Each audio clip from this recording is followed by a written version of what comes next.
நம்முடைய புதிய மாவட்ட ஆட்சித்தலைவர் வந்த பிற்பாடு அது கொஞ்சம் வேகம் எடுத்திருக்கிறது. அந்த வேகம் போதுமான்னு கேட்டால் எது கேட்டீங்கன்னா போராது. நான் பிற மாவட்டங்களில் ஒப்பிட்டு பார்க்கிற போது இன்னும் கூட நாம் புண்ணியதான் இருந்து கொண்டிருக்கிறோம். அதனால அதையும் கொஞ்சம் நாம் அடிப்படை செய்யணும்னு நான் கேட்டுக்கிறேன். அது ஊரக பகுதியில் அடிப்படை வசதிகள் பராமரிப்பு, அது மக்கள் நல்வாழ்வு, மருத்துவம், ஹெல்த் டிபார்ட்மெண்ட்.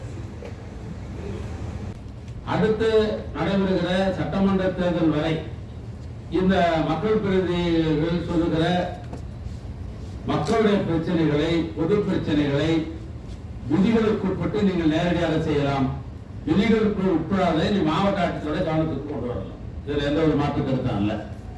ஏன்னா அந்த அடிப்படையில நீங்கள் உங்களுடைய நிர்வாகத்தை நீங்கள் கவனிக்க வேண்டும் என்று முதலில் நான் கேட்டுக்கொள்ள விரும்புகிறேன். அதனை தொடர்ந்து வட்டார அரசின் முக்கிய திட்டங்களை கொண்டு சேர்க்கும் பணியில துரிதமாக செயல்படணும்.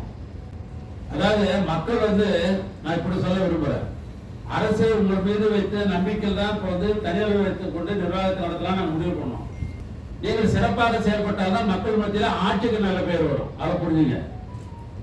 எல்லாம் அந்த ஊராட்சி மன்றத்தில் பரவாயில்லப்பா, அந்த யூனியன் சேர்மன் பரவாயில்லப்பா அப்படின்ற நிலைமை ஏற்பட்டால் ஆட்சிக்கு கெட்ட பேர் வந்துவிடும். அதை மேல புரிஞ்சுக்கணும். நீங்க ஏதோ தனி மனிதருக்காகவோ நான் இதெல்லாம் பேசல, ஆட்சிக்காகத்தான் பேசியிருக்கிறேன். நாங்கள் ஆட்சி வகுப்பில் தான் சட்டத்தை நாங்கள் நிறைவேற்றி உங்களை தனி அலுவலராக ஆக்கியிருக்கிறோம். ஊராட்சி மன்ற தலைவருக்கு, ஆணையாளருக்கு தனி அலுவலராகவும், ஒன்றியத்தில் இருக்கிற 18 ஒன்றியங்களுக்கு பஞ்சாயத்து சம்பந்தப்பட்ட மாவட்ட அலுவலராக இருக்கிற திட்ட அலுவலரையும் ஏடி பஞ்சாயத்தையும் நாங்கள் தனி அலுவலராக ஆக்கியிருக்கிறோம். ஆனால் தனி அலுவலர்கள் என்கிற பொறுப்பு வைக்கிற நீங்கள் ஏற்கனவே நடத்தினால்தான் ஆட்சிக்கு நல்ல பெயர் வரும். வேற ஒன்றும் இல்லை. எங்களுக்கு வேற பர்சனல் எதுவும் கிடையாது. ஆட்சிக்கு நல்ல பேர் வரணும்னா தனி அலுவலராக இருப்பவர்கள் மக்களுடைய பிரச்சனை அறிந்து கொண்டு உடனுக்குடன் நீங்கள் பணியாற்றினால்தான் ஆட்சிக்கு நல்ல பேர் வரும். அரசாங்கத்துடைய திட்டங்களை எல்லாம் விரைந்து கொண்டு சேருவதற்கு நீங்கள் முழுவதும் செய்ய வேண்டும். ஏன்னா மார்ச் மாதம் 14ஆம் தேதி நாங்கள் பட்ஜெட் படிக்க போறோம். அரசின் சார்பாக மார்ச் 14 பட்ஜெட் படிக்க போறோம். அதோட தொடர்ச்சி பார்த்தீங்கன்னா ஒரு 5 நாள் பட்ஜெட் டிஸ்கஸ் முடிஞ்ச உடனே அதுக்கு அடுத்த 2 நாளையில உள்ளாட்சியினுடைய மானிய கோரிக்கை நம்முடைய அன்புக்கு அண்ணன் பெரியசாமி கொண்டு வந்து விடுவார். ஆனா அதுக்கு பின்னால நம்ம சுறுசுறுப்பா பணியாற்ற வேண்டிய ஒரு காலகட்டத்தில் நாம் இருக்கிறோம் என்பதால் தான் துரிதமாக பணியாற்ற வேண்டும் கேட்டுக்கொள்கிறேன். கிராம ஊராட்சிகளின் செயல்பாடுகளை கண்காணிக்கணும். நான் என்ன சொல்றேன்னு கேட்டா, இப்ப நீங்க வீடியோவா இருக்கிறீங்க, உங்களுக்கு கீழே ஒரு கிராம பஞ்சாயத்துல இருக்க பஞ்சாயத்து கிளார்க்கு ஒரு உதவியாளர் இருக்கிறார். நீங்க அவரை கவனிக்கிறேன்னு சொன்னாக்கா அது வேற விதமாக போய் கொண்டிருக்கும்.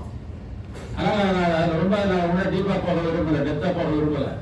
ஆனால் அவருடைய கண்காணிப்பு இருக்கணும். பொதுவாக இதுக்குதான் முக்கியத்துவம் தரணும்.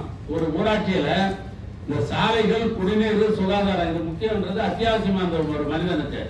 அதனால எந்த ஸ்கீம் சொல்லியிருந்தாலும் சரி அதுக்கு நீங்க அதிகமான முக்கியத்துவம் தரணும். அரசு வழங்கும் சமூக திட்டங்கள் குறித்து மக்களிடம் விழிப்புணர்ச்சி ஏற்படுத்த வேண்டும். பெண்கள் மற்றும் குழந்தைகள் மேம்பாட்டுக்கான திட்டங்களை முறையாக செயல்படுத்த வேண்டும். பல்வேறு அரசு துறைகள் மற்றும் அமைப்புகளுடன் இணைந்து திட்டங்களை செயல்படுத்துவதிலே முனைப்புடன் செயல்பட வேண்டும். ஆகிய பணிகள் வட்டார வளர்ச்சி அலுவலர்கள் மேற்பார்வையிலே நேரடியாக உங்களுடைய பார்வையில் தான் நடைபெறுகிறது. நான் சொன்னதுக்கு மாத்திரம் நீங்க அதிகமாக ஒரு ஊராட்சியில கவனம் செலுத்திட்டீங்கன்னா ஆட்சிக்கு நல்ல பேர் வரும்.